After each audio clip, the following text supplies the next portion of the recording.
नहीं तो कलोलની અંદર બહુ વસ્તી છે પણ આટલા આપણે ભાગ્યશાળી છીએ કે આપણે અત્યારે ઉપસ્થિત છીએ તો બાપુની સેવામાં આપણે એટલો બધો રસ દાખવીશું એટલા બધા મગ્ન બની જઈશું કે બીજું કઈ નથી જોઈતું બાપુ એક ભજન એમની સામે હું રજૂ કરું છું એ શબ્દો ઉપરથી આપણને ખબર પડશે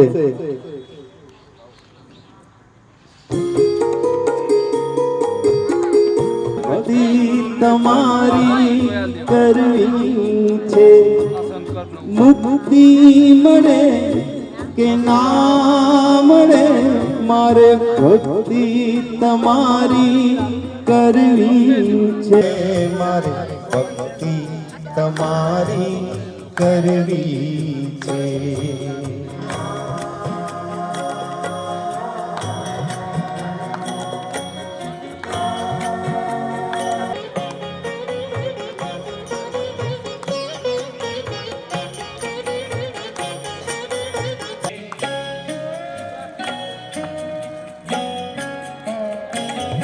मारो कंठ मधुरो न होए भले तड़का न छाया सुख ने दुख ना पड़ छाया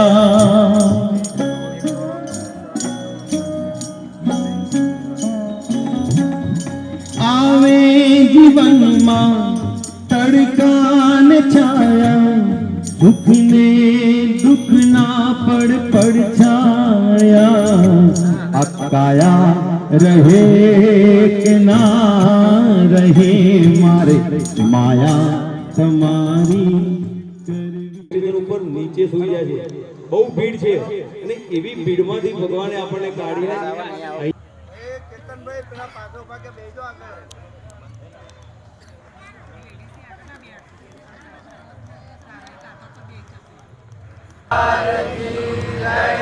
लक्ष्मी नारायण भगवान गौचरंबा तो आज जन्मदिन मना रहे हैं। वैसे जन्मदिन का कुछ पता नहीं, किंतु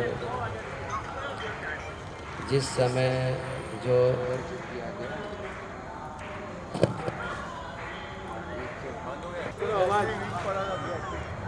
अभी हरिओम, हाँ ठीक है। जिस समय जिस कागज द्वारा जिस ऑफिसर द्वारा दर्ज किया गया उसी को मान्यता दी है। और कितने वर्ष हो गए मना रहे हैं काफ़ी। यहाँ जब से भक्तों का आग्रह रहा कि भाई चलो मनाना है, तो साधुओं का क्या है कि मृत्यु के पश्चात अधिकतम पूजा होती है। समाधिस्थ हो जाएंगे फिर उनकी पूजा अधिक मान्यता मतलब परंपरा है। आप लोगों को ये है कि चलो बापू के नाम से अपना काम हो जाए, इसी बहाने चलो केक भी, केक ऐसे सीधे खरीद के तो खा नहीं सकते, थोड़ा बहुत ऐसे ही खरीद के खा जाएं वो अलग बात है, लेकिन एक निमित्त प्रसाद हो जाता है भगवान के प्रांगण में लाके। तो बहुत सारे लोग टीका टिप्पणी करते हैं, उन्हीं लोगों की परवाह ना करते हुए हमें अपना लक्ष्य को ध्यान में रखते हुए चलना है हमेशा। ये सबके लिए लागू है। कल बहुत सारे चीज़ें हैं जो मंदिर में आते हैं, ये नित्य प्रति के लोग हैं जो नित्य आते हैं, जिन्हें पता है, जिन्हें भाव जागृत हुई कि चलो भाई बापू के प्रति हम कुछ करें, शक्ति प्रमाणे भक्ति हो रहा है। मन तो बहुत आगे बढ़ता है कि हम ये कर दें, हम वो कर दें, लेकिन नहीं हो पाता। लेकिन जितनी शक्ति है बहुत अच्छा किया है आपने, और बहुत अच्छा किया है, बहुत ही अति मतलब अपने हिसाब से बहुत अच्छा है। नहीं कर पाते कई लोग। आपको मैं क्या कहूँ कि किसी के घर में तो पूरे बरस का पूरे कई दिनों तक, कई वर्षों तक उन्होंने लड्डू और पूरी देखे तक नहीं होते, कोई अवसर नहीं आता। तो भगवान ने आप सबको निमित्त बना रखा है कि हर रोज़ प्रसादी प्राप्त हो। प्रसादी भी भाग्य से मिलता है ना, ऐसे तो कहाँ से मिलेगा। अब लोग कहते होंगे तुम तो खाने जाते हो, हाँ बोले ऐसे ही मुफ्त का ही खाने जाते हो। अब क्या करने जाते हैं वो तो आपका हृदय जानता है। तो इसीलिए ऐसा मत सोचो कि दुनिया क्या कहती है। बुरा काम करने से पहले 1000 बार सोचो, अच्छे काम में कभी सोचो। अच्छा काम के लिए कभी भी, अच्छे काम के लिए उसकी परवाह मत करो, कूद जाओ। बस बुरे काम के लिए हजारों बार सोचो कि क्या मैं सही कर रही हूँ, क्या मैं सही कर रहा हूँ। और ये तो अलग का होटला है, हमेशा आप लोगों के लिए समर्पित है ये स्थान, और आप भी इसके प्रति समर्पित हैं। बीते 3 दिन से 4 दिन से परम पूज्य भगवान समक्ष, भगवान तुल्य हमारे पूज्य गुरुदेव का 25वीं पुण्यतिथि मनाने में आया। हमारे लिए तो बहुत ही घातक दिन है था वो, जो 25 साल पहले हमारे पिता तुल्य, पिता तो अधिक थे, गुरुवर्य चले गए। और आज होते तो 95 ईयर्स के होते। तो जिनके बुजुर्ग चले गए उनको ही महसूस होता है कि हाँ क्या बीतती है। वो होते तो शायद मुझे इतना संघर्ष नहीं करना पड़ता, मैं परिपक्व हो जाता। कच्चे घड़े की तरह इधर से उधर पटकते रहे लोग, पटकते पटकते अब मैं पक्का घड़ा हो चुका हूँ। बराबर, इतने थपेड़े खाए, लेकिन वो होते तो मैं बहुत कुछ आनंद की अनुभूति करता और आराम से सीख भी लेता, और बहुत जल्दी परिपक्व आ जाती। तो उन्हीं के 25वीं जो पुण्यतिथि के उपलक्ष्य में यज्ञ वगैरह रखने में आए, उसी आयोजन में पूज्य ब्राह्मणों का आगमन हुआ, पूज्य संतों का आगमन हुआ। और जैसा भी बना, मुझे बोलने का मौका नहीं मिला यज्ञ में, नहीं जैसा हमें देना चाहिए, जैसे तैसे बैठ के जैसे तैसे भी बहुत अच्छी तरह से पाठ किया, लेकिन सुविधा नहीं थी जैसे उनको देना चाहिए। मैं जानता हूँ, लेकिन मुझे बोलने का मौका ही नहीं मिला, तो मैं क्या बोलता। मैंने मन में था कि मैं उनके सामने व्यक्त करूं। कोई रिकॉर्डिंग कर रहा हो तो कर। पूजनीय है, और अधिकतर दोस्ती करने गए तो समझो जल गए, या दुश्मनी करे तब भी जल गए। तो इसीलिए ब्राह्मण सिर्फ पूजनीय है, दूर से ही पूजा करो, जितना बन सके उतनी सेवा करो। नहीं हो सकता तो उनसे दूर से प्रणाम करो, लेकिन टीका करके अपने पाप को बढ़ावा मत दो। रात कैसे कटी, सुबह कैसे जाएगा, दिन भर कौन आ रहा है, कौन जा रहा है, कहाँ से चलाना है, क्या कर रहे हैं। पापा चला गया तो बोले चला गया, खत्म हो गया। परसों 15 दिन पहला तो गई, चला ही गया था। तो ये सब बातें हैं, ये घरेलू मुद्दे की बातें, यहाँ शास्त्र अभी बोलने का वो नहीं है। आप समझो, आप लोगों की बात है। ये बच्चों को अगर शिक्षा दोगे जैसा वैसा ही करेगा। मंदिर आने से कोई बाबा नहीं बन जाता, ये ध्यान रखो आप। ये जरूर है कि नहीं आने से वो बिगड़ जरूर जाता है, ये केंद्र है संस्कार का। अगर यहाँ संस्कार नहीं अगर सिंचे जाएंगे तो कहीं नहीं होगा। वरना इसको बनाने का क्या मतलब है बताओ तो?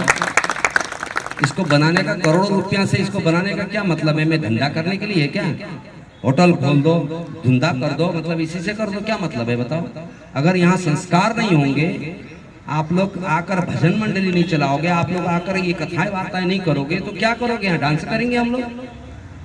क्या करने के लिए बनाया गया मंदिर बताइए? संस्कार का केंद्र है। अगर आपके बच्चों को आरती नहीं आती, आपके बच्चे अगर शिक्षित नहीं है, आपके बच्चों को कुछ भी इसके बारे में पता नहीं है, तो फिर ये व्यर्थ है यहाँ आना, खत्म हो जाएगा फिर। तो ये चीजें बहुत गहन है। इसका मतलब नहीं है कि बापू के पास गए तो बाबा बन जाएंगे। बाबा तो एक अकेला ही बापू ही रहेगा, लेकिन बिगड़ने से सुधर जाएंगे। 10 बार बोलेंगे तो एक बार विचार करेंगे गलत कदम उठाते हुए। आपको ये पता होना चाहिए कि हमेशा धर्म और अधर्म का युद्ध होता है। धर्म और अधर्म का युद्ध चलता रहता है, ये हर वक्त होता है। समुद्र मंथन में भी यही हुआ था, धर्म और अधर्म की युद्ध हुई। हर बार यही होता है, धर्म और अधर्म का युद्ध होता है। तो अधर्म ही ज्यादातर जीतने के कागार में होता है। आप देख लें यहाँ कितने बैठे हैं, ये धार्मिक कहलाते हैं, और अधार्मिक गांव में कितने लाख आदमी घूम रहे हैं। तो अधर्मिक की जीत हुई ना, धर्म तो जीत नहीं रहा।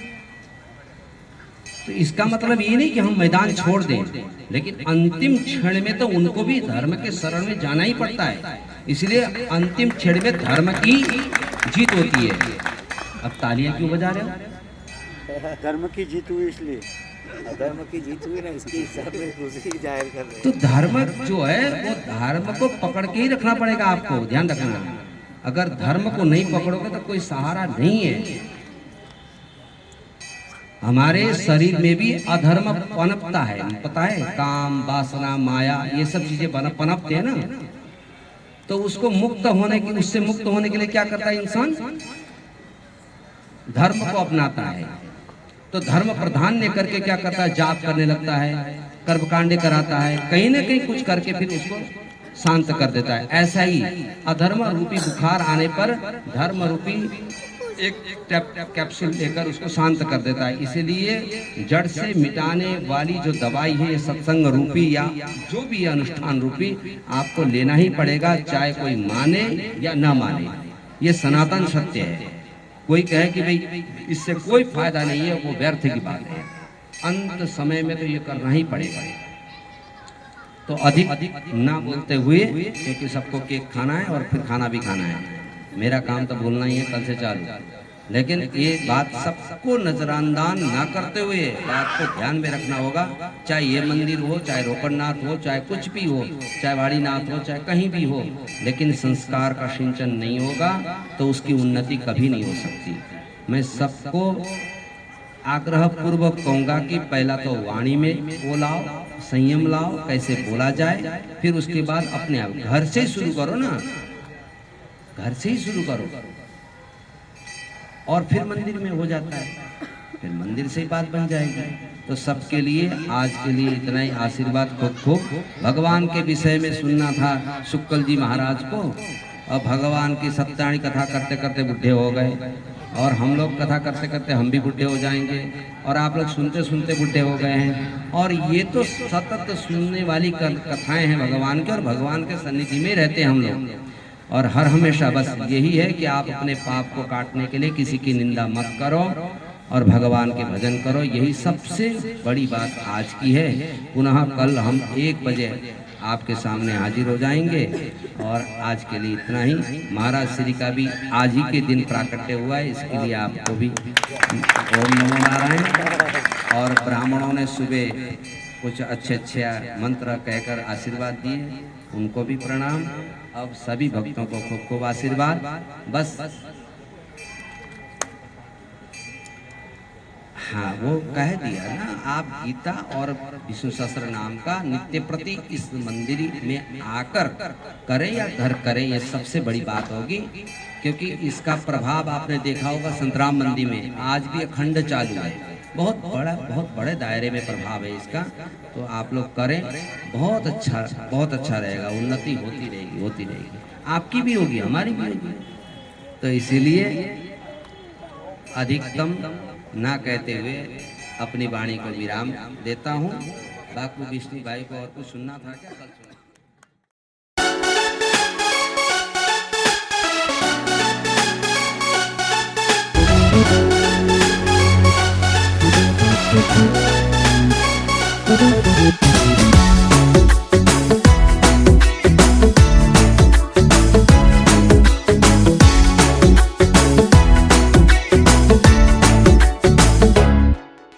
साल भर में सबसे प्यारा होता है एक दिन, 100 दुआएं दे रहा दिल तुमको आज के दिन।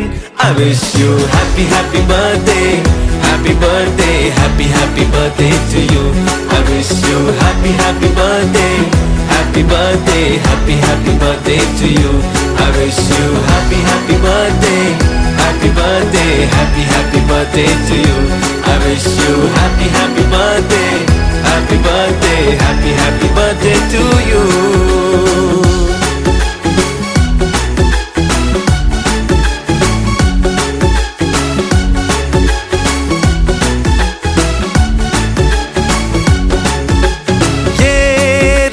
लाए मेरी मन्नतें, पूरी हो तेरी सभी हसरतें। सारे जहां की खुशी हो तेरी, अब तो यही आरज़ू है मेरी। एक इशारे पे तेरे मैं जान लुटा दूंगा, तेरे ख्वाबों को हकीकत में बना दूंगा। I wish you happy happy birthday, happy birthday, happy happy birthday to you. I wish you happy happy birthday, happy birthday, happy happy birthday to you. I wish you happy happy birthday, happy birthday, happy happy birthday to you. I wish you happy happy birthday, happy birthday, happy happy birthday to you.